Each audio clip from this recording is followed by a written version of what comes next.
The Lord is near to all who call on him, to all who call on him in truth.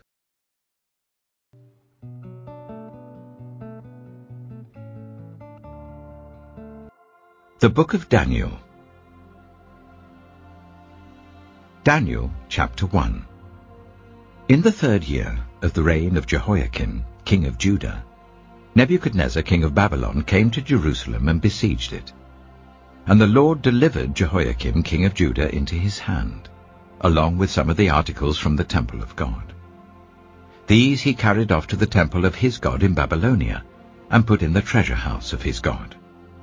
Then the king ordered Ashpenaz, chief of his court officials, to bring into the king's service some of the Israelites from the royal family and the nobility, young men without any physical defect, handsome, showing aptitude for every kind of learning, well-informed, quick to understand, and qualified to serve in the king's palace. He was to teach them the language and literature of the Babylonians.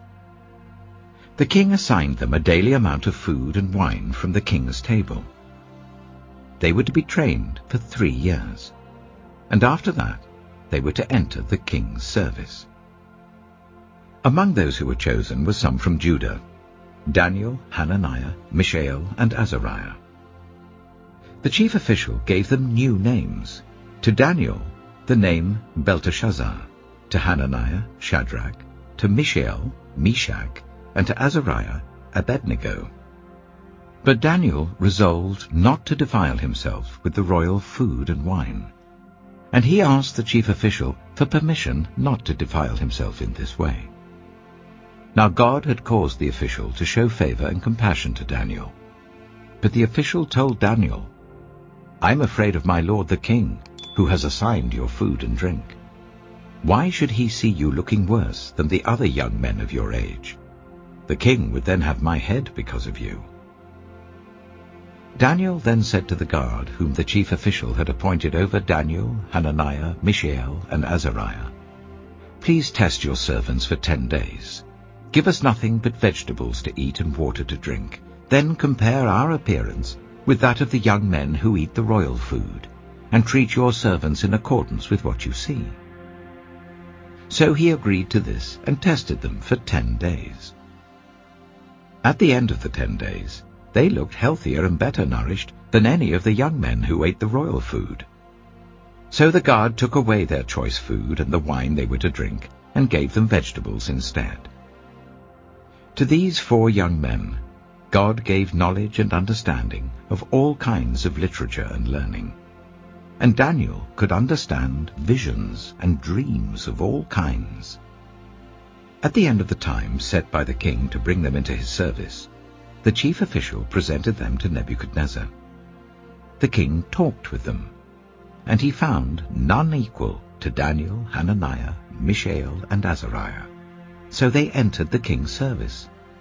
In every matter of wisdom and understanding about which the king questioned them, he found them 10 times better than all the magicians and enchanters in his whole kingdom. And Daniel remained there until the 1st year of King Cyrus. Daniel chapter 2. In the 2nd year of his reign, Nebuchadnezzar had dreams. His mind was troubled, and he could not sleep. So the king summoned the magicians, enchanters, sorcerers, and astrologers to tell him what he had dreamed. When they came in and stood before the king, he said to them, "I have had a dream that troubles me, and I want to know what it means." Then the astrologers answered the king, "May the king live forever. Tell your servants the dream, and we will interpret it." The king replied to the astrologers, "This is what I have firmly decided. If you do not tell me what my dream was and interpret it, I will have you cut into pieces and your houses turned into piles of rubble. But if you tell me the dream and explain it, you will receive from me gifts and rewards and great honor. So, tell me the dream and interpret it for me." Once more they replied, "Let the king tell his servants the dream, and we will interpret it." Then the king answered, I'm certain that you're trying to gain time, because you realize that this is what I have firmly decided. If you do not tell me the dream, there is only one penalty for you. You have conspired to tell me misleading and wicked things, hoping the situation will change. So then, tell me the dream, and I will know that you can interpret it for me." The astrologers answered the king, "There is no one on earth who can do what the king asks. No king, however great and mighty, has ever asked such a thing of any magician or enchanter or astrologer. What the king asks is too difficult. No one can reveal it to the king except the gods, and they do not live among humans." This made the king so angry and furious that he ordered the execution of all the wise men of Babylon. So the decree was issued to put the wise men to death, and men were sent to look for Daniel and his friends to put them to death. When Arioch, the commander of the king's guard, had gone out to put to death the wise men of Babylon, Daniel spoke to him with wisdom and tact. He asked the king's officer, "Why did the king issue such a harsh decree?" Arioch then explained the matter to Daniel. At this, Daniel went in to the king and asked for time, so that he might interpret the dream for him. Then Daniel returned to his house and explained the matter to his friends Hananiah, Mishael, and Azariah. He urged them to plead for mercy from the God of heaven concerning this mystery, so that he and his friends might not be executed with the rest of the wise men of Babylon. During the night, the mystery was revealed to Daniel in a vision. Then Daniel praised the God of heaven and said, "Praise be to the name of God forever and ever. Wisdom and power are his. He changes times and seasons. He deposes kings and raises up others. He gives wisdom to the wise and knowledge to the discerning. He reveals deep and hidden things. He knows what lies in darkness, and light dwells with him. I thank and praise you, God of my ancestors. You have given me wisdom and power. You have made known to me what we asked of you. You have made known to us the dream of the king." Then Daniel went to Arioch, whom the king had appointed to execute the wise men of Babylon, and said to him, "Do not execute the wise men of Babylon. Take me to the king, and I will interpret his dream for him." Arioch took Daniel to the king at once and said, "I have found a man among the exiles from Judah who can tell the king what his dream means." The king asked Daniel, also called Belteshazzar, "Are you able to tell me what I saw in my dream and interpret it?" Daniel replied, "No wise man, enchanter, magician, or diviner can explain to the king the mystery he has asked about, but there is a God in heaven who reveals mysteries. He has shown King Nebuchadnezzar what will happen in days to come. Your dream and the visions that passed through your mind as you were lying in bed are these. As your majesty was lying there, your mind turned to things to come, and the revealer of mysteries showed you what is going to happen. As for me, this mystery has been revealed to me, not because I have greater wisdom than anyone else alive, but so that your majesty may know the interpretation, and that you may understand what went through your mind.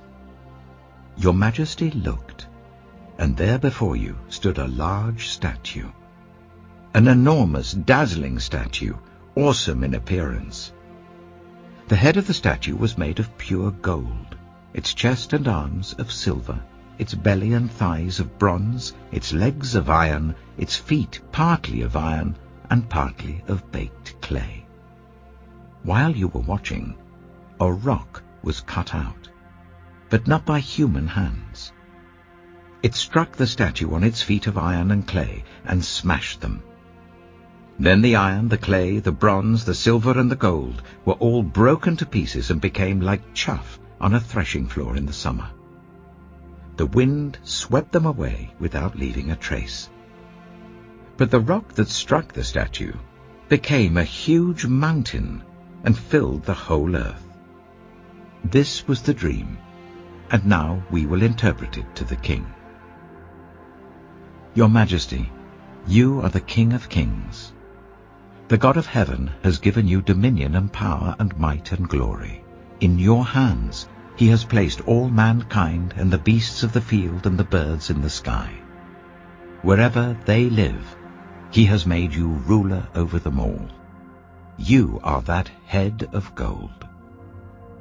After you, another kingdom will arise, inferior to yours. Next, a third kingdom, one of bronze, will rule over the whole earth. Finally, there will be a fourth kingdom, strong as iron. For iron breaks and smashes everything, and as iron breaks things to pieces, so it will crush and break all the others. Just as you saw that the feet and toes were partly of baked clay and partly of iron, so this will be a divided kingdom. Yet it will have some of the strength of iron in it, even as you saw iron mixed with clay. As the toes were partly iron and partly clay, so this kingdom will be partly strong and partly brittle. And just as you saw the iron mixed with baked clay, so the people will be a mixture and will not remain united, any more than iron mixes with clay. In the time of those kings, the God of heaven will set up a kingdom that will never be destroyed, nor will it be left to another people. It will crush all those kingdoms and bring them to an end, but it will itself endure forever. This is the meaning of the vision of the rock cut out of a mountain, but not by human hands, a rock that broke the iron, the bronze, the clay, the silver, and the gold to pieces. The great God has shown the king what will take place in the future. The dream is true, and its interpretation is trustworthy. Then King Nebuchadnezzar fell prostrate before Daniel, and paid him honor, and ordered that an offering and incense be presented to him. The king said to Daniel, "Surely your God is the God of gods, and the Lord of kings, and a revealer of mysteries, for you were able to reveal this mystery." Then the king placed Daniel in a high position, and lavished many gifts on him. He made him ruler over the entire province of Babylon, and placed him in charge of all its wise men. Moreover, at Daniel's request, the king appointed Shadrach, Meshach, and Abednego chief ministers over the province of Babylon, while Daniel himself remained at the royal court. Daniel chapter 3. King Nebuchadnezzar made an image of gold, 60 cubits high and 6 cubits wide, and set it up on the plain of Dura in the province of Babylon. He then summoned the satraps, prefects, governors, advisers, treasurers, judges, magistrates, and all the other provincial officials to come to the dedication of the image he had set up. So the satraps, prefects, governors, advisers, treasurers, judges, magistrates, and all the other provincial officials assembled for the dedication of the image that King Nebuchadnezzar had set up, and they stood before it. Then the herald loudly proclaimed, "Nations and peoples of every language, this is what you are commanded to do. As soon as you hear the sound of the horn, flute, zither, lyre, harp, pipe, and all kinds of music, you must fall down and worship the image of gold that King Nebuchadnezzar has set up. Whoever does not fall down and worship will immediately be thrown into a blazing furnace."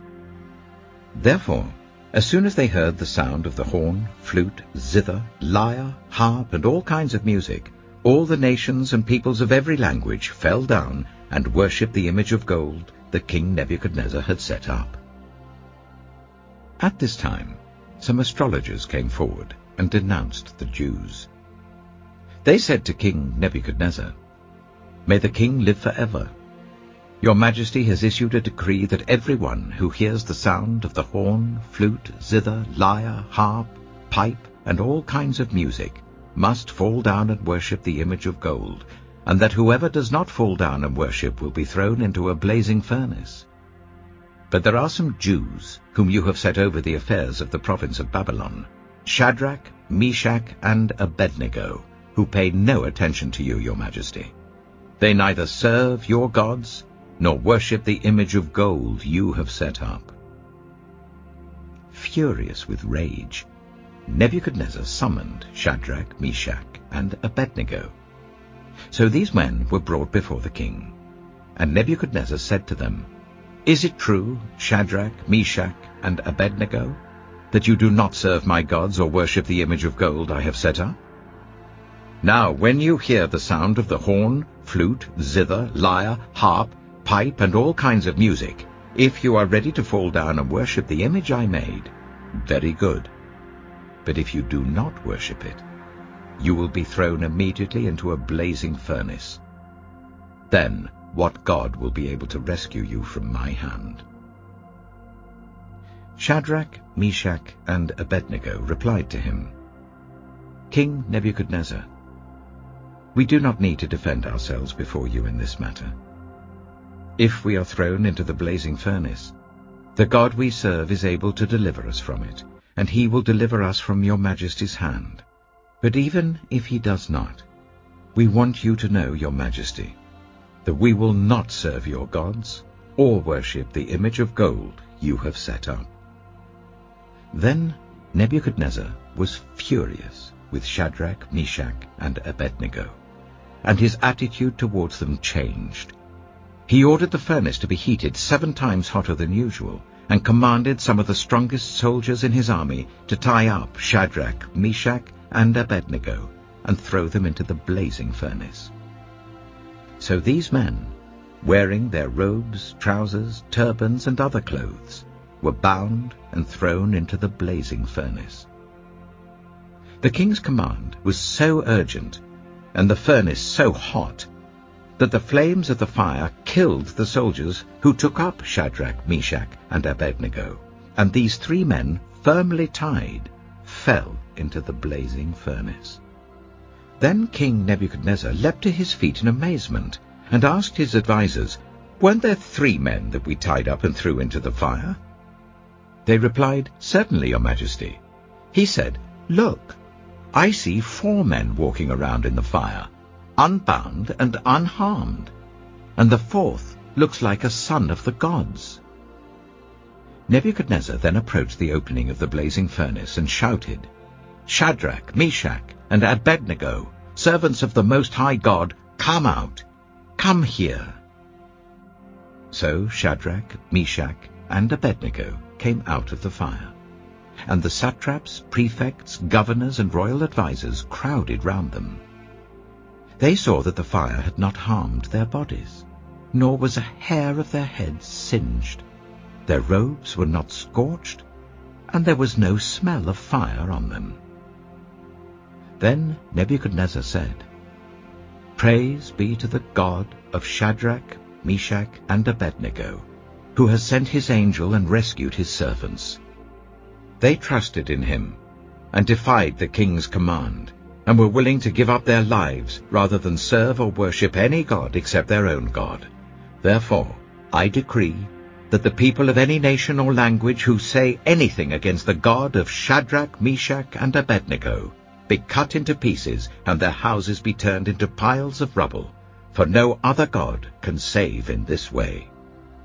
Then the king promoted Shadrach, Meshach, and Abednego in the province of Babylon. Finally, brothers and sisters, whatever is true, whatever is noble, whatever is right, whatever is pure, whatever is lovely, whatever is admirable, if anything is excellent or praiseworthy, think about such things. Whatever you have learned, or received, or heard from me, or seen in me, put it into practice, and the God of peace will be with you. The grace of the Lord Jesus Christ be with your spirit.